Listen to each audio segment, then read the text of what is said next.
दीपावली के पावन अवसर पर माता लक्ष्मी के 18 भुजाओं वाले चित्र के दर्शन हम कर रहे हैं।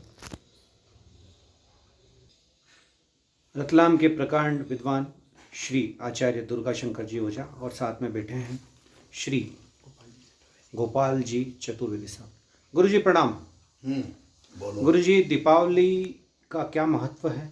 वैदिक दीपावली कैसे मनाएं?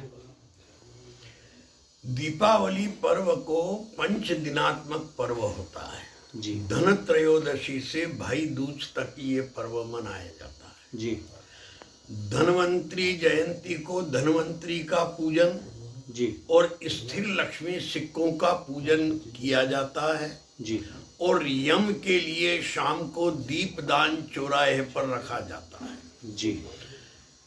चतुर्दशी के दिन हनुमान जी का जन्मदिन है। अच्छा, चतुर्दशी के दिन। चतुर्दशी हनुमान जी का जन्म दिवस है। इस दिन हनुमान जी की आराधना की जाती है और शरीर के सौंदर्य को प्राकृतिक हल्दी के लेपन से उपटन लगाकर शरीर की सुरक्षा के लिए इसको सुगंधित और सुवासित किया जाता है और शाम को इस दिन भी यम के लिए दीपदान दिया जाता है। जी। हनुमान जी को रोट चढ़ाने का विधान भी है। अच्छा, चतुर्दशी के दिन। चतुर्दशी के दिन अमावस्या को लक्ष्मी पूजन किया जाता है। जी महालक्ष्मी पूजन यंत्रालयों में दिन में किया जाता है। जी गृहस्थी के यहाँ पर सायंकाल से लगा करके पूरी रात्रि लक्ष्मी पर्व मनाया जाता है और ऐसे मुहूर्त के हिसाब से इस वर्ष लक्ष्मी पूजन सुबह 7:30 से 12 बजे तक, 1:30 से 3 बजे तक, जी शाम को 6 से 7:30 बजे तक जी और रात्रि में सिंह लग्न में भी पूजा करने का बहुत बड़ा विधान है। लक्ष्मी पूजा के दिन योग्य पंडित को बुला करके लक्ष्मी जी का 1600 प्रचार पूजन करना चाहिए। जी रात्रि के समय में शयन नहीं करना चाहिए जी और दीप मालिका का पूजन करने पर लक्ष्मी पूजन का विधान पूर्ण होता है। तो दीप मालिका में 11 या 21 दिए एक थाली में जमा कर उनको प्रज्वलित करें और उनका पूजन करें, वही दीप मालिका पूजन कहलाता है।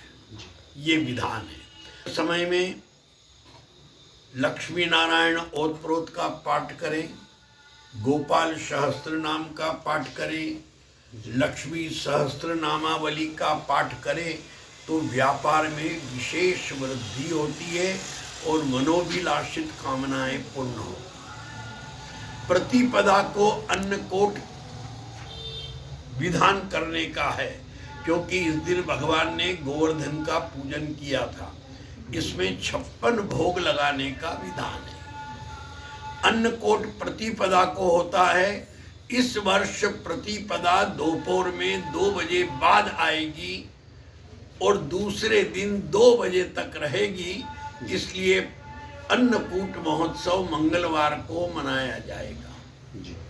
का व्रत मनाया जाता है।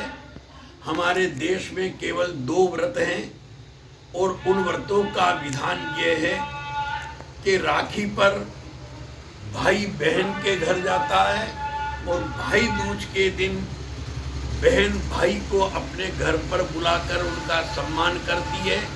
दोनों ही पर्व एक दूसरे की रक्षा के विधान हैं। ऐसे ये 5 दिवसात्मक दीपावली पर्व होता है। गुरु जी प्रणाम।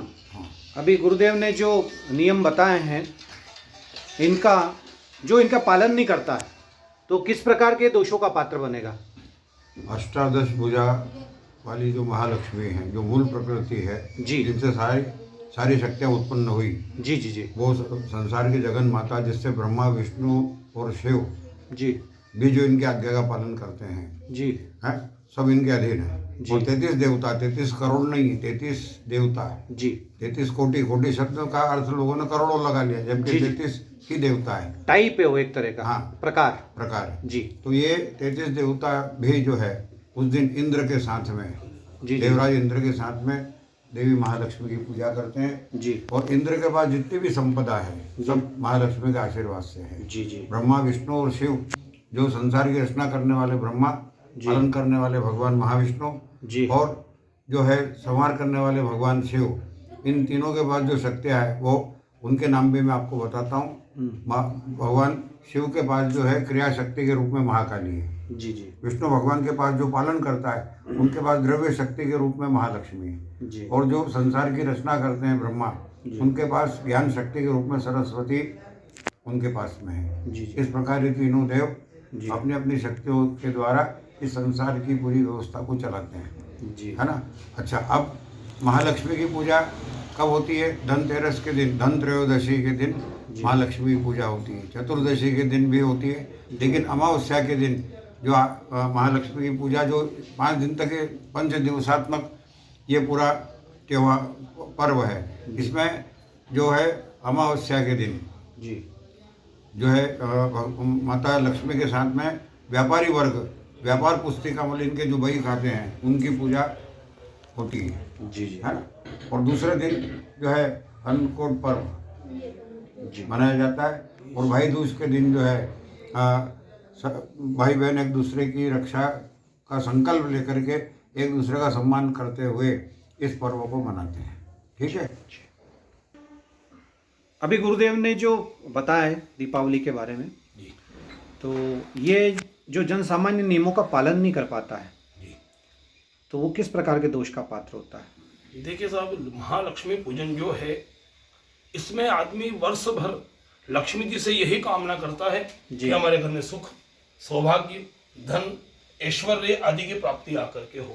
पर कुछ सामान्यतः छोटी मोटी गलतियों के कारण जी लक्ष्मी जी की कृपा नहीं बनती है और उसके कारण उनके घर में दुर्भिक्ष, रोग, कष्ट आकर के लगा करते हैं। जी जैसे कि हमारे पूर्व आचार्य जी, हमारे विद्वान दुर्गाशंकर जी ओझा, गोपाल कृष्ण चतुर्वेदी, इन्होंने बताया, तो उस नियम से एक तो लक्ष्मी जी का पूजन करना है और प्रायः हमारी सौभाग्यवती महिलाएं, कन्याएं, अपने धर्मशास्त्रों में उल्लेख बताया गया है जी कि जब युद्ध आकर के हुआ था, जब भगवान गए थे और गरुड़ का, गाय का युद्ध हुआ था, तो उनसे जो गाय का जो रक्त गिरा था, जी जी उससे मेहंदी आकर के उत्पन्न हुई है। जी अब वो मेहंदी की आजकल ऐसी प्रचलन आकर के हो गई है कि अब ये मेहंदी के बिना कोई काम ही नहीं चलता है। जी जी जी जबकि मेहंदी जो है वो सौभाग्य की कोई सामग्री आकर के नहीं बताई गई है। अच्छा, सौभाग्य सामग्री मेहंदी नहीं है? मेहंदी नहीं है सौभाग्य की सामग्री, जी जी क्योंकि गाय के रक्त से बनी है, तो वो कैसे सौभाग्य की सामग्री बन सकती है? अरे जी जी जबकि गाय के रक्त से मेहंदी बनी है। आज मेरे साथ में पंडित मनीष जी ओझा, पंडित लोकेंद्र जी, पंडित दुर्गा शंकर जी ओझा, पंडित गोपाल कृष्ण चतुर्वेदी, विद्वान आचार्य आकर के बैठे हुए हैं। इन लोगों ने 18 पुराण, चारों वेदों को पढ़ा भी है, दर्शन भी किया है। परंतु इन लोगों से आप पूछिए या किसी भी अच्छे रतलाम के विद्वान से पूछिए जी कि इन्होंने कभी कोई मेहंदी चढ़ाने का किसी देवी देवताओं का मंत्र आकर के सुना जी जी या पढ़ा? जी जी तो मेहंदी को आपको करना है, लक्ष्मी जी की पूजा कीजिए और उसके बाद आप मेहंदी का आकर के कीजिए। मेहंदी लगाइए उंगलियों पर, जो भी आपको शरीर में उपयोग कर सकते हैं। शरीर में आप उपयोग आकर देवी देवताओं को नहीं चढ़ा। देवी देवताओं को किसी प्रकार की आप माता जी को सिंदूर चढ़ाइए, काजल, हर चीजों का मंत्र शास्त्रों में, मेहंदी का, सिंदूर का है, काजल का है, महावर चढ़ाने का तक मंत्र है। महावर महावर महावर के प्रयोग का कुछ बताएं गुरुजी। देखिए, जैसे कि प्रत्यक्ष सूर्य पूजा करके होती है जी, तो आप देखना सौभाग्यवतियों को जब बच्चा उत्पन्न हो जाता है और उनको सूर्य पूजन, जो प्रत्यक्ष दर्शन देते हैं सूर्य जी, उनको आप जब सूर्य नारायण की पूजा करके होती है तो उनको मेहंदी न छोड़ करके महावर लगाई जाती है। महावीर लगा जी, बिल्कुल। ये उसका प्रत्यक्ष आकर के प्रमाण। जी जी दूसरी बात, आप जैसे कि भगवान के साथ में नाम लीजिए, सीताराम, राधा कृष्ण, लक्ष्मी नारायण। कोई विष्णु नारायण लक्ष्मी नहीं करेगा, नारायण लक्ष्मी नहीं कहेगा, लक्ष्मी नारायण आकर के बोलेंगे। अब सभी लक्ष्मी जी की पूजन करते हैं। जी जी जबकि आप कहीं जाइए, कहां पर भी जाइए, तो केवल जैसे कि प्राय आदमी कहां पर जाएगा और मान लीजिए आप कहीं पर गए या किसी भी प्रोग्राम में गए जी, और वहां पर उसके आदमी को देखा नहीं जाएगा, पूछा नहीं जाएगा और केवल महिला महिला को ही आकर के पूछा जाएगा, उनका आवा भगत किया जाएगा, तो लक्ष्मी वहां पर रहेगी। हाँ, जो उनके पति थे उनको सम्मानित ना हो। पति का सम्मान नहीं है जी, जब पति का सम्मान ही नहीं है तो वहां पर लक्ष्मी कैसे जाकर के प्राप्त हो। मतलब विष्णु सहित लक्ष्मी का पूजन। विष्णु सहित लक्ष्मी का पूजन आकर के आपको करना है। धन्यवाद। दीपावली के रहस्यों को उद्घाटन करने के लिए मेरा आप सभी विद्वानों को कोटि कोटि प्रणाम, सादर वंदन। जय श्री